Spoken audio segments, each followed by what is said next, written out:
Hello and welcome to Season 2 of On the Sidelines. I'm your host, Sam Brooks, and we're excited to have you guys join us again. We're here at Blue Coast Burrito again, where we will be every Monday afternoon at 6 o'clock and invite you to join us.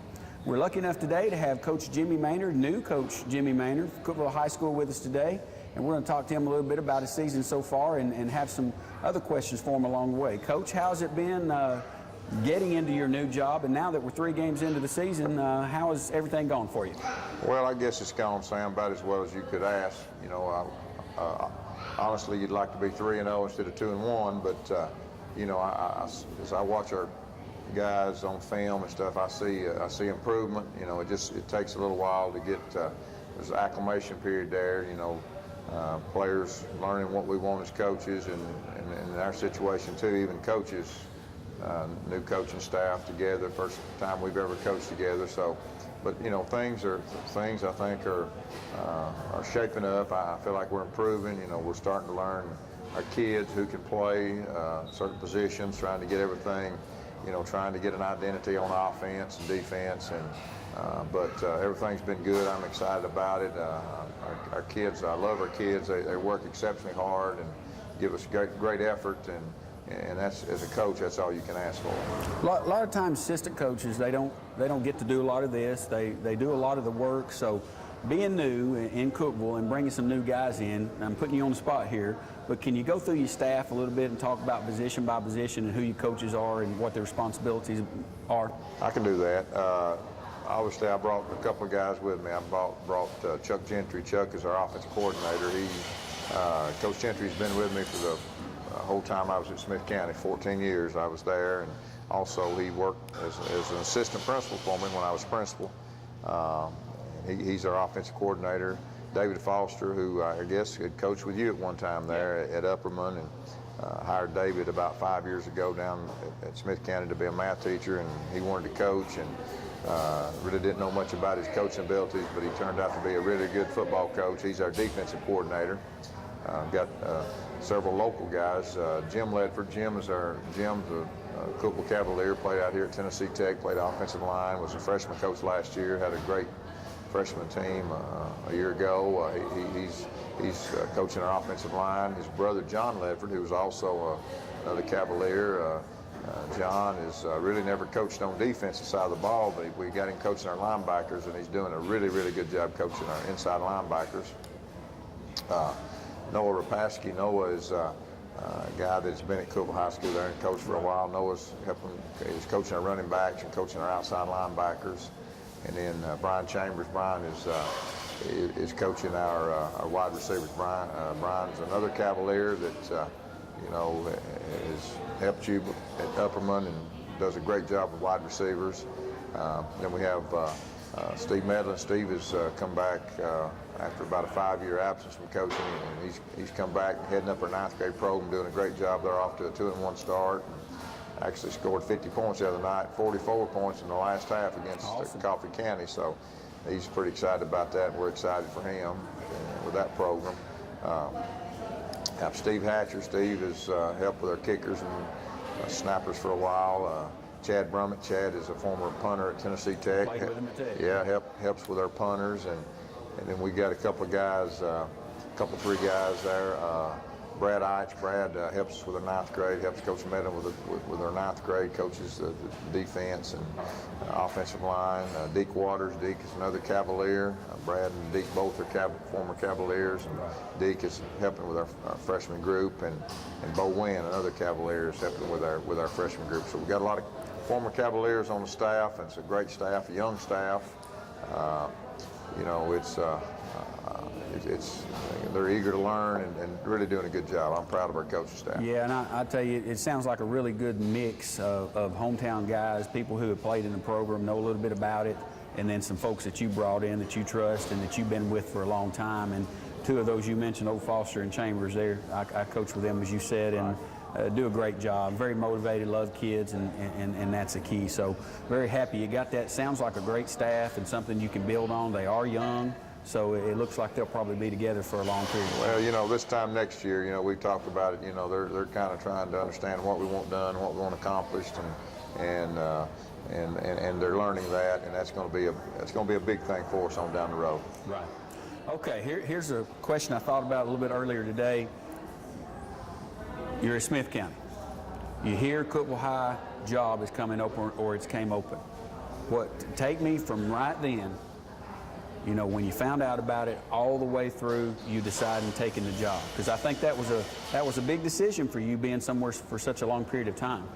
It was, you know, I guess the biggest thing is I've been traveling for a long time. I've been driving for, gosh, about 25 years. Yeah. And Riverdale, I've driven to Riverdale, and had driven to now Smith County for 14 years, and I'm obviously not getting any younger, and opportunity to stay close to home and be here, and I'd been in administration and decided I need to step away from that, and you know, opportunity just came about, and it seemed to be good timing, and I guess, you know, in coaching sometimes you know, I guess, when you're ready to make a change, and it was a tough decision, because I had been there for 14 years, and we had a pretty successful program there, and had a good staff, and you know, I liked the kids, but you know, I guess just the opportunity to stay close to home, and I can say that's been a really good thing. I live 3 miles from the school, and yeah. I can be there in 5 minutes, and it just worked out. I guess it just worked out. I'm sure sometimes when you travel, you just kind of get used to it, and that's part of your day, and you don't really notice a lot of the time that you're missing. You do. You know, I used to get up at 4:30 in the morning and start out to school, and I still wake up at 4:30 in the morning, but I don't have to hardly leave that early. Okay, so, all right, you get the job, you start taking a look at what you have, you come into preseason this year, and you can't tell a whole lot in spring, because a lot of kids are playing baseball, they're playing other sports, you don't really get a chance to get everybody together, but you come into this fall, you get everybody there, you get a look at what you're doing. How has it developed? How has the season developed from that point when you started fall camp till now, game 3? Well, I think it's developed a lot, but fortunately I was able to be in the weight room with our kids during our winter workouts. I guess I was hired sometime in January, so I was able to be in there and get to know the kids, know their work ethic, see the kids that really put out a lot of effort in the weight room, but you know, since fall camp, again, it was a situation to where, you know, spring practice, we had you know, it's hard to get a whole lot done in spring practice, because that's, I guess, our biggest objective going into spring was trying to see where our kids needed to play. You know, try to evaluate our players and find out, you know, who is ready to play, who needs another year, and that type of thing. And then, you know, once we start fall camp, then obviously, you know, we had a lot to do as far as schemes, getting in our offensive system, our defensive system, but I think we've progressed. You know, it's hard now. You know, the old saying, the two-a-days are just no longer two-a-days, because school starts so early, and you really don't have the time to do your two-a-days and three-a-days like we did several years back, and so therefore you cut short a little bit on time, and we start playing. We play 0 week. You play a little earlier, but you know, it's been a good transition. I feel like we're starting to try to understand what we need to do, and with our kids, and it just takes a little time. And you know, I'm not a real patient guy, but I'm having to learn to be patient, and hopefully we'll, at some point in time, we're starting to come around a little bit. But as far as, you know, knowing what to do, and you know, we still make plenty of mistakes, but the good thing, and I told our guys today, when I put the tape on, I watch our game tape, I see everybody playing hard, and as long as we give maximum effort, then the other stuff will come around. Right. Okay, so recap so far, you played Monterey first game this season at home, you won 54-6. Game 2 was at Cleveland against the number 7 team in the state, which is a game I was there, and I felt like they moved the ball around real well. They can run, they can pass, so they gave you a few problems, but a great learning experience. And then this last game, you won 33-15 against Warren County, and a much improved team. Much improved football team. You know, go back to the Cleveland game a little bit there. You know, we got off to a bad start in that game a little bit, had a turnover there, and had some opportunities, but you know, they're a good football team, a team that we probably, that early in the season, been better if we'd played them later in the season. Right. Coach Crawford does a great job with that program. And their quarterback probably throws it as well as anybody that we'll face all year, and probably as well as anybody around in this area or in the state. Good group of receivers, but you know, the thing I was most impressed with in that game from our perspective was the first half was not a good half for us, but the second half we came back and we really played hard that second half, and I challenged our kids at halftime to come back and forget about the scoreboard, just play hard, and they did that. And you know, we gave up 2 points on a safety of the second half, and you know, they were still throwing the football, doing their thing, so our kids battled that second half. You know, the other night against Warren County, a much improved football team. They're a senior-laden team. Got a big old back, about 240. That's just a load, and they had a little scat receiver that could really go, and their quarterback was a good player, big up front. You know, we made some mistakes, dropped the ball on the ground the second play of the game, and give them a short field, about a 20-yard field, and got behind, but we were able to answer. Had a lot of positives in that game. Our kicking game was good. We really improved our return game. We had several kickoff returns and punt returns that really set up some scores for us, and then our punting game was good. We were able to flip the field, and defensively we hung in there. We made them work. We made them line up.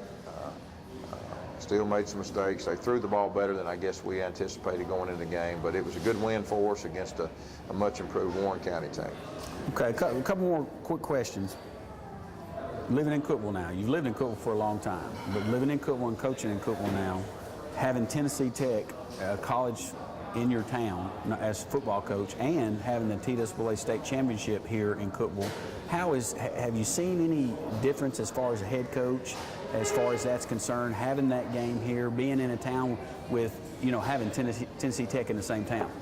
Well, I think, you know, obviously when you've got the resources there with Tennessee Tech, you know, you've got that facility. If you need to use it, you're able to do that. You've got obviously got Coach Brown and his coaching staff, you know, which is a valuable resource if you need that resource, which, you know, they're always a resource to you, whether you're in Cookeville or whether you're in Smith County or wherever you may be. But it does make it a little more convenient, and obviously, like everybody in this area, you're excited for those playoff or state championship games to be here, where you don't have to travel. It's right there in your back door.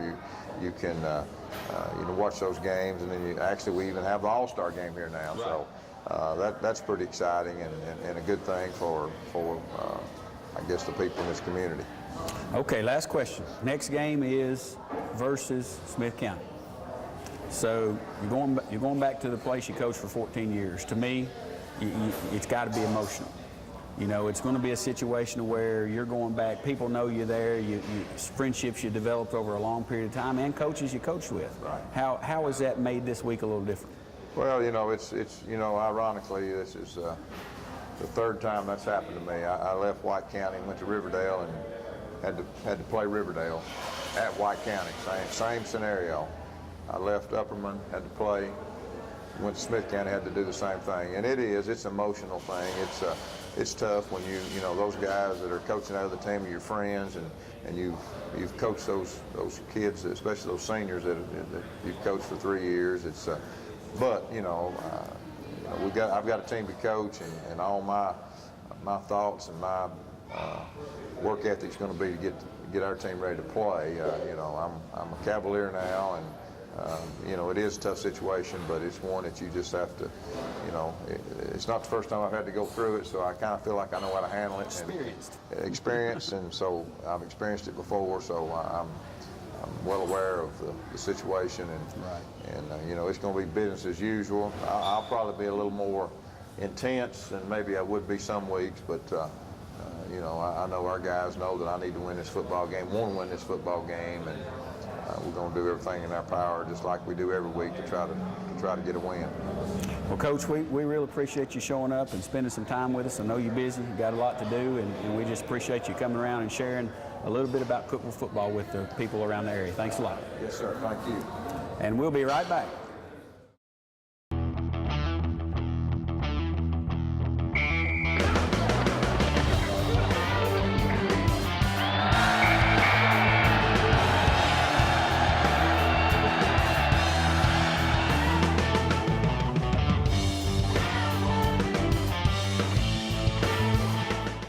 Welcome back to On the Sidelines here at Blue Coast Burrito. We're lucky enough now to be joined by Cookeville High School wide receiver, free safety senior, Chase Mabey.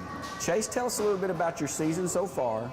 We talked to Coach Maynard a little bit, and you've got a new coach in place. Probably if you're a senior, I guess you've had, now this is your third coach. So you got Coach Maynard in place now, his system's in. Tell us a little bit about how it is from the player standpoint playing for Coach Maynard. I mean, it's been obviously different with a new coach, you know, new offense, new defense, all new play calling. But I actually like the new coaches that came in. They know what they're talking about. I mean, I trust them and like them. That's very important for a football team. And I think it's going pretty well. I like to be 3-0, as he probably said as well. And I was expecting it, but, you know, losses do happen, and we just got to learn to bounce back and come back strong. Well, I'll tell you what, you played a key role in the victories and everything that's happened at Cookeville High School so far as a receiver and free safety. Against in a tough game against Cleveland, you intercepted the ball about on the 20-yard line, I believe, if I'm not mistaken. I was there and ran it all the way back into the end zone for a touchdown at a time in the game right before half that really got Cookeville back into the game.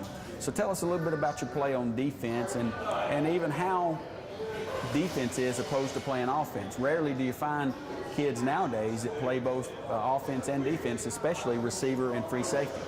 Well, it is hard work, and you know, it's a lot of thinking, a lot of thinking processes, and the ball was overthrown just a little bit, and I was there in my coverage. I actually did right. Sometimes I do mess up like everybody else, but I was able to just make a big play on it and get some momentum going. And it's just, it is tough. Yeah, a lot to do and a lot to remember on the offense side of football, especially with a new scheme. You know, it's not like you're running the same old place that you've been running for 3 years as a senior now. It's everything is new, even defense. Now, on the offensive side of the football, I've been told you have the best receivers coach in the nation coaching you. Tell me a little bit about Coach Chambers. Coach Chambers, I mean, he's a good guy. I love him to death. I mean, he knows how to coach, and he's very funny, likes to crack jokes, but at the same time he's very serious and down to earth about football, and he's a good man.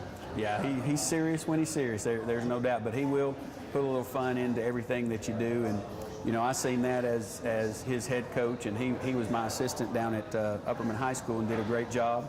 Coached the #1 receiver in Upperman High School history, and you know, took that young man from basics to where he was a very, very good football player, and not only that, but a very, very good person.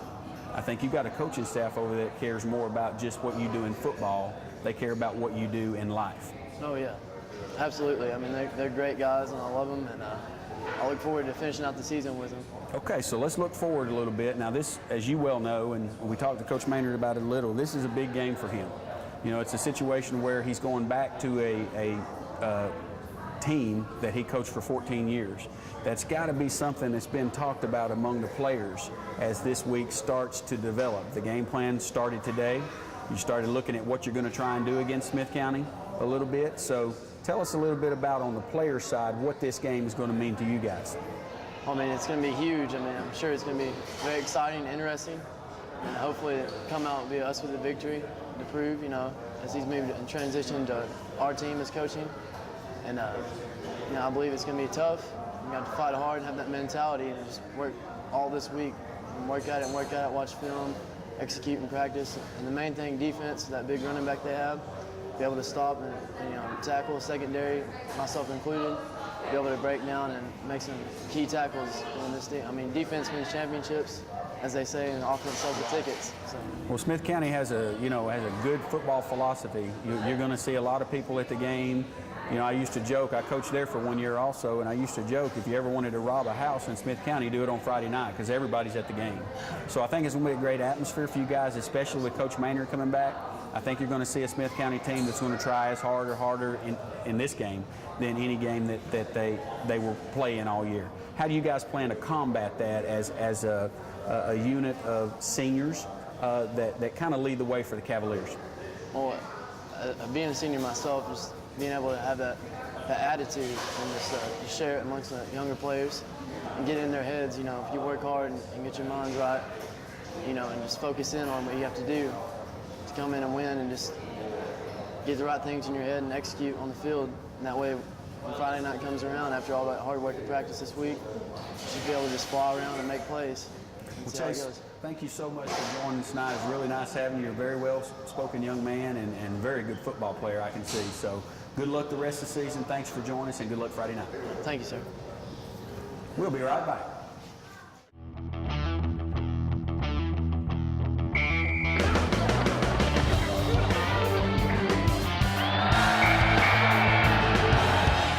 Welcome back to On the Sidelines, and I'm your host, Sam Brooks. And now we have the person of the town, so to speak, and as far as the newspaper world is considered, Craig Delk, who covers all of the Putnam County teams pretty much and has great knowledge of what's going on in football around the Upper Cumberland in general.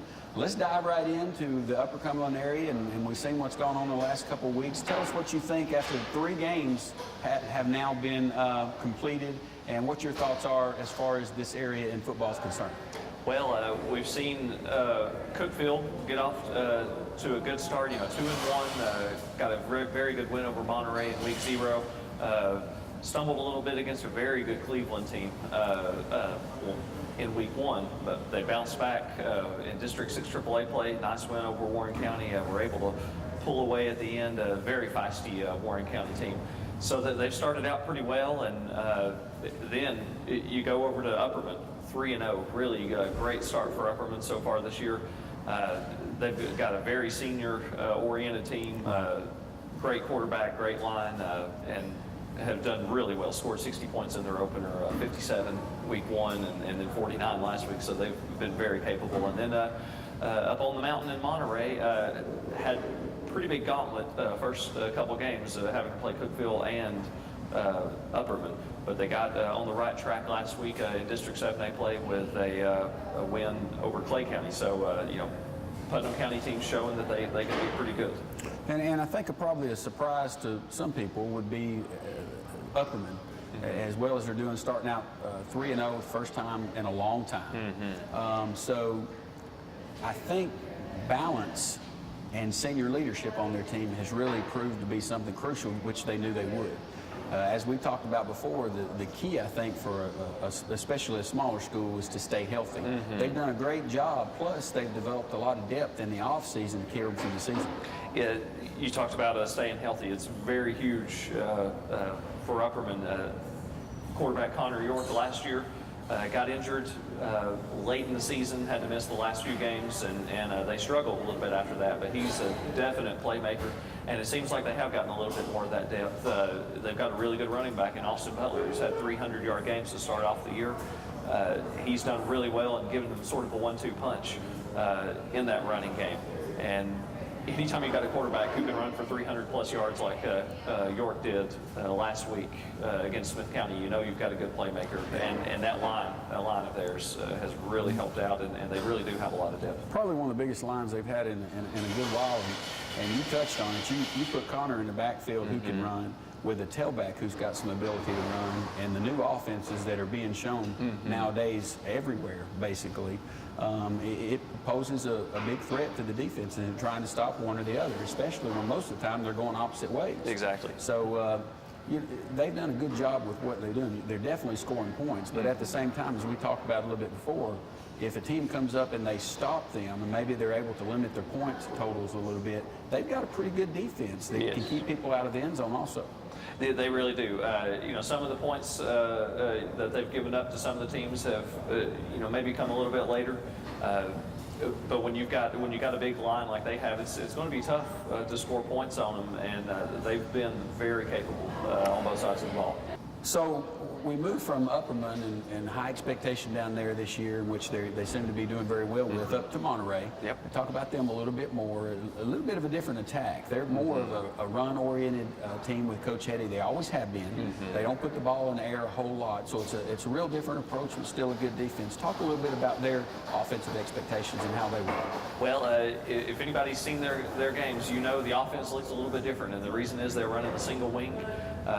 You don't see it a whole lot. Last year in the Class 1A title game, you may have seen it a little bit with Huntington when Gordonsville played against Huntington. They like to load up, the linemen and get as many in front of them as they could. Monterey's attack is a little bit different. They'll direct snap it to different places. they've got a very good running back in Alaz Looper, who's back after missing most of last year with a knee injury. He ran for 200-plus yards in last week's win over Clay County. And they've got several other people that are capable of running the ball. They've got Dalton Phillips, Isaiah Walker at the fullback. They do a lot of direct snaps to him, and that can be a mean little combination there that can throw teams off. Yeah, and as you said, they started out with, Cookeville and Upperman and had some tough games there, but I think they've gotten back on track, got a big game coming up this week. Yes, they had a really big gauntlet at the first of the year, and I think they pretty well knew it was going to be pretty tough. Right. But they stayed healthy, didn't get anybody seriously injured, and now they go to Gordonsville, who, while they lost a lot of people from last year's team, they're still pretty tough. They beat Smith County in week 1 and then came back with a big win over Red Bowling Springs last week. And really a tough situation for the team not having a home field. We've heard about that all summer, and luckily Tennessee Tech came through, worked out a deal with the Putnam County Board of Education to allow them to be able to play at Tennessee Tech, which actually gives them a little bit of a home field situation. Plus, teams who play Monterey will really enjoy coming in Tucker Stadium and playing. That's what Coach Hetty was telling me earlier in the season. He said a lot of the opposing coaches were pretty excited about it. It's not too often that you get to play on a big field like that, and they were pretty excited. And Coach Hetty was talking about how if they didn't have a home field, they wanted to make the best of the situation, and being able to play at Tennessee Tech obviously is a very good thing for them to be able to do. Yes, we applaud Tennessee Tech for allowing them to do that, and really charging them with very minimal fee to do it, so they're allowed to make a little bit of money for the program, which is always important to buy things for the kids, to buy equipment, and support them the way that they need to be supported.